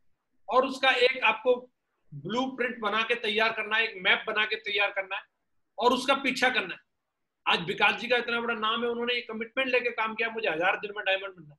तो एक काम करने से बाकी सारे काम सेट हो गए अपने। आपको कम समय में बड़ी रिकॉग्निशन लेनी है, इस बात का अपने को कमिटमेंट लेके काम करने की जरूरत है। जितने दमदार लोग उन्होंने ऐसा किया है, बड़ी जिम्मेदारी लेके काम करना। आपकी लीडरशिप आपकी शकल सूरत से नहीं, बल्कि आपकी जिम्मेदारी के आधार पर नापी जाती है। कई लोगों को मैंने देखा है कि 2 लोगों की जिम्मेदारी नहीं निभा पाते, और कई लोग इतने जिम्मेदार होते हैं, वो अपनी टीम की तो बात छोड़ो, पड़ोसियों की टीम को भी जिम्मेदारी ले लेते हैं, उनकी टीम को भी मोटिवेट करके आ जाते हैं। आज अगर आप कम टीम की जिम्मेदारी नहीं संभाल पा रहे, आने वाले टाइम में लाखों की टीम होगी तो क्या करोगे? ये हमेशा एक व्यवहार होता है हमारा, लोगों की परवाह करना, यही जिम्मेदारी है। अगर हमारे अंदर ये आ गया भाव कि मुझे लोगों की परवाह करनी है, परवाह करने का मतलब उनके चेक की निकलवाने की परवाह करो, उनका काम को स्मूथ चलाने की परवाह करो। अगर आपने परवाह करना सीख लिया, समझ लो आप जिम्मेदार बन गए। ये हमारे अंदर एक भाव होना चाहिए। और जिम्मेदारी कभी भी बोले हम लेंगे ये वाली चीज नहीं होती, जिम्मेदारी मैं लूंगा, मैं का भाव होना चाहिए। जिम्मेदारी होती है जैसे हमारी परिवार की, परिवार में जैसे हमारी बीवी होती है, तो बीवी बोलते हैं मेरी बीवी, ऐसे नहीं बोलते ये हमारी बीवी है? तो वो क्या है, पर्सनल जो हमारी रिस्पॉन्सिबिलिटी होती है उसमें मेरी शब्द लगता है। तो ऐसे जिम्मेदारी भी हमारी, मतलब हमारी बोल रहे समझ लो आप गैर जिम्मेदार हो, मेरी बोल रहे समझ लो आप जिम्मेदार हो। जैसे बीवी के लिए आप एकदम सेपरेट नेचर अपना रहे हो, ऐसे जिम्मेदारी के लिए सेपरेट नेचर अपनाना है कि ये मेरी जिम्मेदारी बनती है, इसको मैं निभाऊं। परिणाम के लिए जवाबदेही मेंटेन करना है। रिजल्ट आज कम है तो उसके लिए डाउनलाइन अपलाइन को जिम्मेदार नहीं ठहराना है, उसके लिए खुद से जिम्मेदारी लेनी है कि गुरुजी आज मैं जिम्मेदारी लेता हूँ, साला चाहे मुझे प्लान करना पड़े मैं प्लान करूंगा, फॉलोअप करना पड़े मैं फॉलोअप करूंगा। मैं गारंटी लेता हूँ इस टीम से 200 डीडी निकाल के दूंगा, मैं गारंटी लेता हूँ सर इस टीम से मैं कैपिंग लगा के दूंगा, मैं गारंटी लेता हूँ सर इस टीम से मैं टारगेट करवा के रहूंगा। और जिस लीडर के अंदर ये रिजल्ट की जवाबदेही देने की आदत होती है, वो लीडर डेफिनेटली आगे बढ़ता है और उसके साथ बहुत बड़ा काम होता है। परिवर्तन के लिए हमेशा तैयार रहना, चाहे तो डायमंड सेलिब्रेशन हो तो भर देगा, सक्सेस प्रूवी सेमिनार हो तो भर देगा, अगर नहीं हो रहे जूम मीटिंग हो रही है तो जूम मीटिंग में भर देगा, चाहे कैसे भी काम करवा लो, उस बंदे को काम करना आता है। परिवर्तन के लिए हमेशा तैयार रहता है। एक टाई लगाने की बोलोगे एक लगाएगा, अगर आपने 2 की बोल दी गलती से तो 2 भी लटका लेगा, उसको प्रॉब्लम नहीं है। परिवर्तन के लिए कभी ना नहीं है, जैसा परिवर्तन बोलो वो हमेशा तैयार है। मैंने इतने सारे दमदार लोगों को देखा है जो आज इस बिजनेस में सफल हैं, उन्होंने बहुत सी ऐसी अपनी चीजों के बारे में बदलाव किया। ओमवीर सर है हमारी टीम में, उनकी आदत थी कि वो रोजाना दोपहर को 2 घंटे सोते थे और वो बोलते थे चाहे मैं कुछ भी कर सकता हूँ, ये 2 घंटे की नींद नहीं छोड़ सकता। लेकिन जब उन्होंने सिस्टम में डायमंड बनने की बात आई तो अपनी इस आदत में परिवर्तन लेकर के आए। उन्होंने रात दोपहर की 2 घंटे की तो बात छोड़ो, रात की भी 2 घंटे की नींद छोड़ने के लिए तैयार हो। तो जो परिवर्तन के लिए तैयार है उसके साथ डेफिनेटली बड़ा काम होगा। तो ये मैंने आपको 10 चीजें बताई हैं, आप अपने पास इनको नोट कर लो, अपने पास लिख लो। अगर आपने आज से अपनी टीम में इनकी आदत बना दी, दुनिया की कोई ताकत रोक नहीं सकती कि आपकी टीम नंबर 1 ना बने। दूसरी टीमें आपकी टीम से ट्यूशन लेने के लिए आएंगी कि बताओ साहब दमदार काम कैसे होता है। खान साहब की टीम से, सुरेंद्र राणा जी की टीम से पूछने के लिए आएंगी, अनिल पारासर जी की टीम से, चौहान साहब की टीम से पूछने आएंगे लोग कि साहब बताइए इतना दमदार काम आप लोगों ने कैसे करके दिखाया। आज से अगर आपके डीएनए में ये सारी चीजें घुस गई, इन 10 चीजों की आपको आदत बनानी है। फाइनली मैं 1-2 बात और बता के मैं अपनी बात को क्लोज करूंगा। पावर ऑफ फोकस, हमारा जिस चीज पे फोकस होता है वही चीज हमारी जिंदगी में ज्यादा हमें होती हुई दिखने लग जाती है। हमारे जीवन में अपॉर्चुनिटी भी बहुत सारी है और हमारे जीवन में प्रॉब्लम भी बहुत सारी। हमें दिखता वही है जिस पे हमारा फोकस होता है। अगर हमारा फोकस अपॉर्चुनिटी पे होगा तो हमें अपॉर्चुनिटी ज्यादा दिखेंगी, फोकस अगर हमारा प्रॉब्लम पे होगा तो हमें प्रॉब्लम दिखेंगी। अगर आप देखते हैं कि भाई मेरे पास में स्पेशली भगवान ने ज्यादा प्रॉब्लम दी है, ऐसा मैंने कोई भी आदमी नहीं देखा, मैंने शुरू में भी बोला, जिसके सामने प्रॉब्लम ना हो। फर्क सिर्फ इतना है कि हमें सिर्फ अपनी पता है, दूसरे को अपनी पता है। आपको जो भी दिया है आप भगवान का शुक्रिया अदा करो। आपको उनको झेलने की सामर्थ्य भी दी है परमात्मा ने। कई लोगों का ब्रेन हेमरेज हो जाता है, कई लोगों का हार्ट अटैक हो जाता है। आपका मानसिक संतुलन ठीक है, आपके हार्ट की पोजीशन ठीक है, इसका मतलब आप उसको झेल जाओगे। झेल जाओगे इसका मतलब आप उसका सोल्यूशन निकाल सकते हैं। आपका फोकस अपॉर्चुनिटी पे होना चाहिए। सारा काम फोकस का है। अब तक जो काम नहीं हुआ, टारगेट अब तक हमारी टीम में नहीं हुआ, फोकस की बात। फोकस हो जाएगा, अब होने लग जाएगा। कम टाइम में रिकॉग्निशन नहीं बनी, फोकस की बात। एक बंदा मेरे को कल मैं बातचीत कर रहा हूँ, वो बोल रहा सर मेरी 1000 की टीम की सारी टीम बैठ गई। मैंने 2-3 लोगों के नाम लिए जिनको मैं उसकी टीम में जानता था। मैं वो बैठ गया, बोला नहीं सर वो तो कर रहा है। मैं वो बैठ गया, बोला नहीं सर वो तो अभी पॉजिटिव है। मैं वो बैठ गया, मैंने 10 बंदों के नाम गिना दिए जो बहुत ही दमदार थे। मैंने कहा भाई ये 10 बंदे हैं, तू अभी इनसे फोन लगा ले और इनकी लिस्ट चेक कर ले। मैंने कहा ये तुझे पानी पीने की फुर्सत नहीं देंगे, इतना काम हो जाएगा। बोला नहीं गुरुजी वो एक मैडम थी, वो दूसरी कंपनी में चली गई। मैंने एक मैडम चली गई, साला एक बोल्ट गिर गया, क्या फर्क पड़ता है, भूल जा, 3 बोल्ट पे भी तेरी गाड़ी चल जाएगी। मैं फोकस कर समाधान के ऊपर। और कहीं ना कहीं जब हम फोकस अपने काम पे कर लेते हैं, हमारा फोकस जब पंगों से उल्टी पुल्टी प्रॉब्लम से हट जाता है, तो हमें फिर जिंदगी में तरक्की दिखाई देती है। कौन ऐसा आदमी है जिसके सामने समस्या नहीं है? हर आदमी के सामने अलग अलग तरह की समस्या है। किसी को फिजिकली प्रॉब्लम हो सकती है, किसी को फाइनेंशियल प्रॉब्लम हो सकती है, किसी के पास पैसा बहुत है लेकिन साला बीमारी लगी हुई है, शरीर स्वस्थ नहीं है, चल फिर नहीं सकता, कुछ खा पी नहीं सकता। आप बताओ। तो आपको ये महत्व समझना है कि आज परमात्मा ने हमें जो कुछ भी दिया है उसके लिए ग्रेटफुल रहो, और फोकस हमें जो करना है टारगेट पे करना है, रिकॉग्निशन पे करना है, वीकली चेक पर फोकस करना है। अगर आज से फोकस शिफ्ट हो गया, महागुरु जी एक बहुत बढ़िया एग्जांपल देते हैं। आप अपने जहां भी रेजिडेंस में रह रहे हैं, कितने दिन से रह रहे होंगे वहां पे, जैसे ओम प्रकाश सर मोती कुंज में रहते हैं तो वहां काफी समय से रह रहे हैं। ऐसे आप भी अपने अपने लोकेशन में रह रहे होंगे, कोई 2 साल से, कोई 4 साल से, और कई लोग जन्म से भी रह रहे होंगे। और मैं आपसे, जो लोगों को मैं स्क्रीन पे देख पा रहा हूं, मैं जानना चाहता हूं, क्या आपको अपने पड़ोसी की गाड़ी का नंबर याद है? कितने लोग हैं जिनको अपनी पड़ोसी की गाड़ी का नंबर याद है? नहीं याद है। नहीं याद गुरुजी, नहीं याद, क्योंकि आपका कभी फोकस ही नहीं गया। लेकिन अभी अगर मैंने बोला है और कल मैं अगर मीटिंग करूं और कल मैं अगर यही वाला सवाल पूछूंगा, 80% लोग इस सवाल का जवाब दे देंगे, हाँ सर मुझे याद। जो काम 10 साल से नहीं हुआ था, जो काम 20 साल से नहीं हुआ था, मेरे सिर्फ याद दिलाने से वो आज रात को ही हो जाएगा। आपके पड़ोसी की अभी गाड़ी अगर आपको दिखेगी, आपकी निगाह इसमें नहीं जाएगी उसने कौन से कलर की शर्ट पहनी है, आपकी निगाह जाएगी नंबर प्लेट पर, क्या नंबर है इसकी गाड़ी का, और आज ही आपको याद हो जाएगा। ये क्या है, फोकस वाली बात है। जिस चीज में अब तक फोकस नहीं था, अगर हमने शिफ्ट कर लिया तो अब फोकस हो गया, तो वो चीज अब होने लगी। भूल जाओगे अब तक टारगेट नहीं हुआ, भूल जाओगे अब तक आपने कोई तीर नहीं मारा, लेकिन आज से फोकस करना है।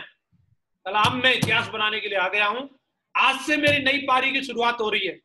आज की डेट का इतिहास में जानी जाएगी कि मैंने कमिटमेंट लिया था उस दिन। मैं आज से कमिटमेंट ले रहा हूं कि 27 जून का दिन सारा इतिहास में जाना जाएगा। मेरी ज्वाइनिंग डेट 27 जून 2020 की है और मैं आज से पारी खेलता हूं। और आप आज से देखिए कैसे बड़े बड़े कारनामे और कैसे बड़े बड़े धमाके आपके साथ होने लगे। फोकस शिफ्ट करने की जरूरत है दोस्तों। आपको अगर बड़ा काम करना है तो आप हर दिन पे फोकस करो, अपना एक टाइम शेड्यूल बनाओ। कई बार मैंने एक बहुत बढ़िया टाइम मैनेजमेंट के बारे में मैंने कई सारी किताबें पढ़ी, एक बहुत बढ़िया मैंने वीडियो देखा, तो उन्होंने उस वीडियो के अंदर बताया कि आपको एनालिसिस करने की जरूरत है। अगर आप सही से टाइम प्रबंधन नहीं कर पाते, तो उन्होंने एवरी हावर रिपोर्टिंग सिस्टम के बारे में बताया कि आपको एक छोटी सी डायरी रखनी है और आपको उसमें हर घंटे पे अपनी एक्टिविटी लिखनी है। उन्होंने ऐसा कुछ नहीं बोला कि आप उसमें क्या करोगे क्या नहीं करोगे, ये नहीं, सिर्फ आपको ये लिखना है कि मैंने 7 बजे क्या किया, 8 बजे मैंने क्या किया, 9 बजे मैंने क्या किया, बस ये लिखना है। और 3-4 दिन जब आप ये करेंगे तो आपको अपने आप एहसास हो जाएगा कि आपका टाइम कहाँ वेस्ट हो रहा है, आपके गोल में जा रहा है या व्यर्थ में जा रहा है। और जब मैंने ऐसा किया, बहुत से ऐसे काम थे जिन कामों को मैं 10 मिनट में कर सकता था, मैंने उनके लिए 2-2 घंटे लगा दिए। मैं शिकायत करता रहता था मेरे पास योगा के लिए टाइम नहीं है, मेडिटेशन के लिए टाइम नहीं है, और जब मैंने देखा तो मेरे पास टाइम ही टाइम। आपको मैं आज ये सलाह दे रहा हूं सबको, आप अपनी एक दिन भर की आइटिनरी तैयार करो। कई लोग जो है पूरे 90 दिन का एक प्लानिंग बनाएंगे, इस 3 महीने हम धमाका कर देंगे। 3 महीने बहुत बड़े होते हैं। कई लोग 1 महीने की प्लानिंग कराएंगे, इस महीने सब देखना सर हिला दूंगा। मैं बोल रहा हूँ 1 महीना तो बहुत बड़ी बात है, 1 हफ्ता भी बहुत ज्यादा हो गया। अगर आप बुधवार के चक्कर में भी हो तो भी आप धमाका नहीं कर पाओगे। अगर आपको कुछ बड़ा करना है तो आप प्लानिंग आज की करो।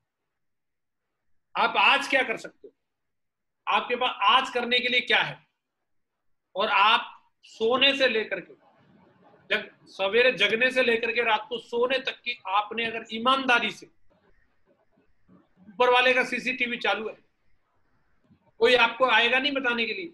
आपको व्यक्तिगत रूप से आज से कमिटमेंट लेना है कि मैं ईमानदारी से रिपोर्टिंग करूंगा। और देखिए सेफ शॉप के लिए आपके पास कितना टाइम होता है, देखिए इतिहास बनाने के लिए कितना टाइम होता है। आज से इस बात का कमिटमेंट लेना है कि आपको एवरी हावर रिपोर्टिंग सिस्टम बनाना है। मैंने ब्रह्म कुमारी वालों को मैंने सुना, उनका एक बहुत बढ़िया ऐप आता है। तो उन्होंने क्या है कि विचारों को हमें गाइड करना पड़ता है। आदमी कभी भी बिना विचारों के रह नहीं सकता। हम बात करते करते भी बहुत सारे विचार लेके आ रहे होते हैं, सुन रहे होते तो भी विचार चल रहे होते हैं। विचारों को आप, कोई भी ऐसा बंदा नहीं है जो विचारों को रोक ले। विचारों के बारे में, ये विचार आ रहे हैं, ये विचार करना भी एक विचार है। मन हमेशा उस पर काम करता रहता है, लेकिन उनको कंट्रोल करना। विचार आना अपराध नहीं है, लेकिन कैसे विचार आने चाहिए ये बहुत ज्यादा महत्वपूर्ण है। तो उन विचारों को हमें अच्छा बनाना ये बहुत जरूरी है जीवन को अच्छा बनाने के लिए।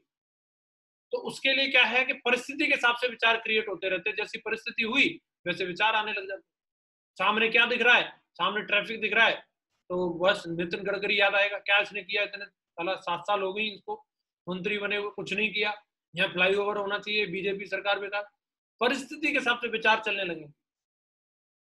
तो आपको क्या, उन्होंने एक सिस्टम बनाया हुआ है, एक ऐप दी हुई है। उस ऐप में क्या, एवरी आवर एक म्यूजिक बजता है। और वो म्यूजिक जो है ज्यादा टाइम का नहीं होगा, वो आपके ऊपर है। 10 सेकंड के लिए, आप 20 सेकंड, 30 सेकंड, 1 मिनट या 10 मिनट, आप कितना भी उसको सेट कर सकते हैं। आपने सेट करना है। वो म्यूजिक जब बजेगा तो आपको याद दिलाएगा कि आपको पॉजिटिव सोचना है। आप एक विनर हैं, आप एक चैंपियन हैं, आप इस दुनिया में इतिहास लिखने के लिए आए। वो म्यूजिक से तुरंत आपको याद आ जाएगा। और आप कहीं पे भी हो, गाड़ी चला रहे हो, प्लान में हो, फॉलोअप में हो, 10 सेकंड के लिए, 20 सेकंड के लिए पॉज तो कोई भी आदमी ले सकता है और अपने उन विचारों को रिफ्रेश कर सकता है। तो ऐसे करके जब आप एवरी आवर आप ये करेंगे तो आपके विचार आपके गोल के हिसाब से आएंगे। तो मेरा कहने का मतलब है, टाइम को आपको समझना है और हर टाइम को आपको मॉनिटर करने की जरूरत है। जिसकी मॉनिटरिंग पावर जितनी अच्छी है अपने टाइम की, टीम की, तो वो बंदा बहुत बड़ा काम कर जाएगा। और जिसकी मॉनिटरिंग पावर ठीक नहीं है वो कुछ नहीं कर पाएगा। तो आपको मॉनिटर करना प्रॉपर आना चाहिए। बड़ा काम करने के लिए आपको रोजाना की प्राथमिकता तय करना बहुत जरूरी है। दिन निकलने में देर नहीं लगती। दिन जो 10 के नोट की तरह खर्च हो जाता है। आज की मीटिंग अगर हम 9 बजे नहीं रखते तो आज का 9 बजे का टाइम भी आपका ऐसे ही निकल जाना था। कई लोगों को सोशल मीडिया देखने में निकल जाना था, कई लोगों को कोरोना के मरीज देखने में निकल जाना था। लेकिन कल मेरी ओम प्रकाश सर से बात हो रही थी, तो बोल रहे थे सर कब करें मीटिंग। मैंने कहा सर आप बताओ कब करनी है। तो बोले सर संडे को कर लें, मंडे को कर लें, प्रमोशन के लिए टाइम मिल जाएगा। मैंने सर जब आप बोले। तो बोले ठीक है सर आप मुझे 2 मिनट का टाइम दो। मैं ठीक है सर 2 मिनट का टाइम दिया। इन्होंने बातचीत करी खान साहब से और बाकी लोगों से, जो भी करी होगी मुझे नहीं मालूम। फिर फोन आया, बोले सर लीडर तो बोले सर कल ही कर लो।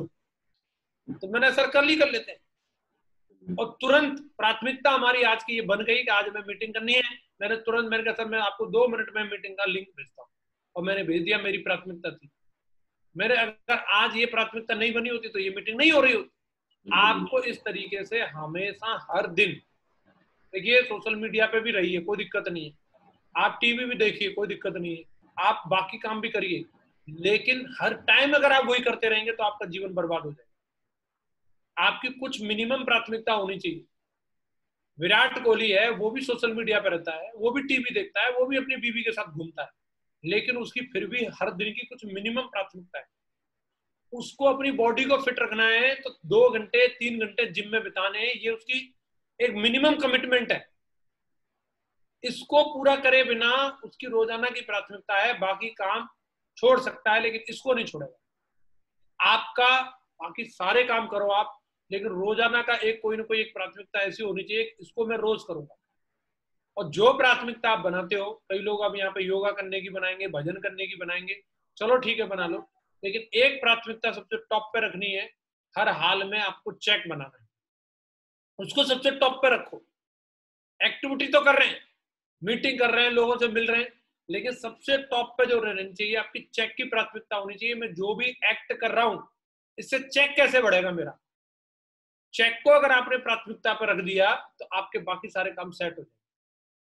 सबसे इंपॉर्टेंट होना चाहिए आपका। कई लोगों को मैंने देखा बिजी तो रहते हैं लेकिन चेक उनकी प्राथमिकता में नहीं होता, आपको इसको रखना है। इसके अलावा एक लास्ट मेरा सजेशन है कि डेली के डेली जैसे अपन लोग काम करेंगे तो आप एक बना सकते हैं, मैंने लास्ट टाइम भी ओम प्रकाश सर को ये बताया था कि आप लोगों को एप्रिसिएशन की भूख रहती है हमेशा लोगों को। उनको जब कोई व्यक्ति बोलता है कि आपने बहुत अच्छा किया, बहुत शानदार कर रहे हैं, जब उनको ये सुनने के लिए शब्द मिलते हैं तो उनको बहुत अच्छा लगता है। ये उनके लिए ऐसे है जैसे मान के चलो माधव सर अगर आज ओम प्रकाश सर का नाम लेते तो ये सुन के बहुत अच्छा लगेगा। अगर एक शब्द भी बोल देते हैं कि आज के बढ़िया बहुत दमदार परफॉर्मर है ओम प्रकाश जी, या वो ओम प्रकाश जी का फोटो अपने स्टेटस पे लगा लें, तो वो मतलब किसी भी एक बड़ी ट्रॉफी से कम नहीं। मानते हैं कि नहीं मानते? बिल्कुल गुरु जी। इसी तरीके से हमारी टीम में भी ऐसे बहुत लोग होते हैं फ्रेशर लेवल पे तो रोजाना के रोजाना बहुत अच्छा काम करते हैं।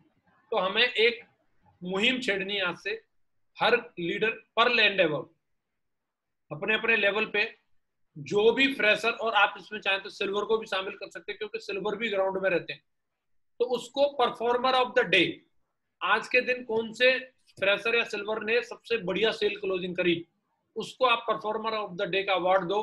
बढ़िया शेरवेर का फोटो फाटो लगा के, नंबर 1 का लोगो वोगो लगा के आप उसको ग्रुप में पोस्ट करो और बढ़िया सीनियर लीडर अपने स्टेटस पे लगाओ। और जो लीडर लगातार पूरे वीक दमदार परफॉर्मेंस देता है उसे परफॉर्मर ऑफ द वीक। अगर आप इस तरीके की मुहिम शुरू कर दें और जितने लीडर इस मीटिंग में जो परफॉर्मर ऑफ द डे बनेंगे और अपनी टीम में ज्यादा से ज्यादा लोगों को परफॉर्मर ऑफ द डे और परफॉर्मर ऑफ द वीक बनाएंगे, कुछ ही दिन में उनकी रिकॉग्निशन सबसे अलग छट जाएगी, उनके चेक सबसे अलग छट जाएंगे। ये आज से कमिटमेंट लेना है।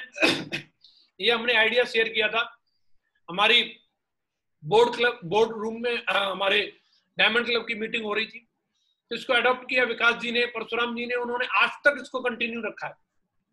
आज भी परशुराम जी सोशल मीडिया अकाउंट पे जो दमदार परफॉर्मेंस देता है उन लोगों का फोटो डालते हैं, अपने स्टेटस पे फोटो लगाते हैं, और वो लोग जान लड़ा देते हैं उनके स्टेटस पे फोटो लगवाने के लिए। महागुरु जी ने पेन देने की सिलसिला शुरू किया था। महागुरु जी माधव सर पेन देते थे जो बढ़िया परफॉर्म करता था, और लोगों ने महागुरु जी का पेन लेने के लिए जान लड़ा दी। तो ये कहीं ना कहीं एक सम्मान की बात होती है। आप इसको शुरू कर सकते हैं और इसके लिए प्लानिंग बनाइए आप लोग आपस में बैठ के अपना रेड ग्लव, और इसको कैसे एग्जीक्यूट करना है अपनी अपनी टीम के हिसाब से। लेकिन आप ये मुहिम शुरू करिए, performer of the day and performer of the week. Team में बहुत अच्छे अच्छे लोग हैं जो बड़े बड़े कारनामे कर रहे हैं, और मुझे भरोसा है ये टीम इसी तरीके से आगे और भी बड़े बड़े कारनामे करेगी। आज आप लोगों ने इतना समय दिया, मैं करीबन 1-1.25 घंटे 1.5 घंटे से आप लोगों से बातचीत कर रहा हूँ, और आप लोग लगातार पेशेंस के साथ आप लोगों ने सुना। मुझे इस बात का 100% यकीन है कि आप जैसे ऊर्जावान लोग ही इस बिजनेस के अंदर इतिहास बनाते हैं, इस दुनिया के अंदर इतिहास बनाते हैं। मुझे इस बात में रत्ती भर भी शक नहीं है। ये टीम बहुत बड़ा कुछ करने के लिए आई है, बहुत बड़ा कुछ करेगी आपके मेंटरशिप में। ओम प्रकाश सर जैसे लीडर हैं जिनके ऊपर आज मुझे नहीं बल्कि हमारे ग्रेट महागुरु जी लोगों को भी फक्र होता है, जिनका नाम हमेशा अपने अपलाइन की जुबान पे एज ए फेवरेट लीडर के रूप में रहता है। एक ऐसे व्यक्ति की टीम में आप लोग आते हैं जो हमेशा सबकी परवाह करते हैं, गोल्डन हार्ट वाले व्यक्ति हैं वो, जो सबके साथ में मिलकर के काम करते हैं, अपलाइन डाउनलाइन का सामंजस्य बना करके रखते हैं। ऐसे व्यक्तित्व की टीम में है। आपका एक ही कमिटमेंट होना चाहिए, आपकी वजह से आपके अपलाइन का सिर नीचा नहीं, हमेशा सिर ऊंचा रहना चाहिए। आपको अपने अपलाइन की लायबिलिटी नहीं बल्कि अपनी असेट बन के दिखाना है, सीना ठोक करके ये करके दिखाना है कि मैं सर अपने अपलाइन का नाम पूरी दुनिया में नाम रोशन करके दिखाऊंगा। कुछ ऐसा आपको करके दिखाना है, और बहुत बड़ा काम आप लोगों के साथ होगा। ऐसी मेरी ओर से आप लोगों को बहुत बहुत शुभकामनाएं। आज की मीटिंग में आप लोग आए, आप लोगों ने इतने ध्यान से मुझे सुना, मैं आप सब लोगों के लिए बहुत बहुत शुभकामनाएं देता हूँ। आप सब लोग स्वस्थ रहें, मस्त रहें और व्यस्त रहें। आपका परिवार खुशहाल रहे, आप खुशहाल रहें, लगातार आप नए नए इतिहास बनाते रहें। ऐसी मेरी ओर से बहुत बहुत शुभकामनाएं। और फाइनली मैं एक ही चीज बोलूंगा, अगर आप बड़ा काम करना चाहते हैं, कंपनी ने बढ़िया दमदार प्रोडक्ट हमको दे दिए हैं, आप फोकस करिए। आपकी लोगों की शुरुआत जो होनी चाहिए या तो चक्रधारी भगवान श्री कृष्ण की जो भगवत गीता के साथ, या गदाधारी हनुमान जी के साथ में होनी चाहिए। फुल सेल प्रोडक्ट के साथ में बिजनेस को बिल्ड करो। ओपनिंग में आप अगर ये वाले प्रोडक्ट दिलाएंगे तो आपको बहुत सारी समस्याओं से समाधान मिल जाएगा। जैसे कलर ठीक नहीं है, जैसे कि इसमें तार खिंचा निकला है, इसका डिजाइन ठीक नहीं है, जो साड़ी में अक्सर प्रॉब्लम आती है, आपको ये लफड़े खत्म हो जाएंगे। और क्वालिटीफुल प्रोडक्ट है, जेन्युइन है, कंपटीशन में कोई दूसरा नहीं है। मिशन बना दो, ओपनिंग अगर होगी चक्रधारी या गदाधारी के साथ। तो जैसे कि अभी सर के पीयूष सर के बारे में बताया था, उन्होंने भगवत गीता का प्रमोशन किया है तो उन्होंने इजीली टारगेट की तरफ बढ़ रहे हैं। बाकी लोग भी अगर आप देखेंगे तो ये 20-30 बिजनेस वॉल्यूम का फंडा खत्म करके 200 बिजनेस वॉल्यूम पे हमें मिनिमम बिजनेस को लेकर के आना है, तो हम बहुत बड़ा काम कर पाएंगे। चक्रधारी या गदाधारी का नारा लगाना अपनी टीम में, और हर महीने कम से कम 100 बिजनेस वॉल्यूम की शॉपिंग कराने का कमिटमेंट लेके काम करना है। कभी इस टॉपिक पे और डिटेल में हम लोग बात करेंगे। अपन लोग इस बात का कमिटमेंट लेके जाएं, तो जो सफलता के 10 कारण बताएं इनको एडॉप्ट करेंगे हम लोग, एक एक पे अमल लाएंगे। और रिपोर्टिंग की आदत आज से एक एक लीडर, मुझे अगली बार अगर ओम प्रकाश सर से बात हो रही होगी तो ये बोलने चाहिए सर, तो सर उस दिन की मीटिंग ने कमाल कर दिया, एक एक लीडर ने रिपोर्टिंग करने की आदत को अपना लिया है। ऐसा मैं सुनना चाहिए सर के मुंह से, ये बात आनी चाहिए। ये कमिटमेंट आप लोगों को लेकर के जाना है। आज की मीटिंग सफल हो जाएगी। मुझे अच्छा लगा आप सब लोगों से बात करके। Thank you very much and wish you all the best and go crown MS. Thank you very much. बहुत बहुत शुक्रिया महागुरु जी, दिल की गहराइयों से बहुत बहुत शुक्रिया।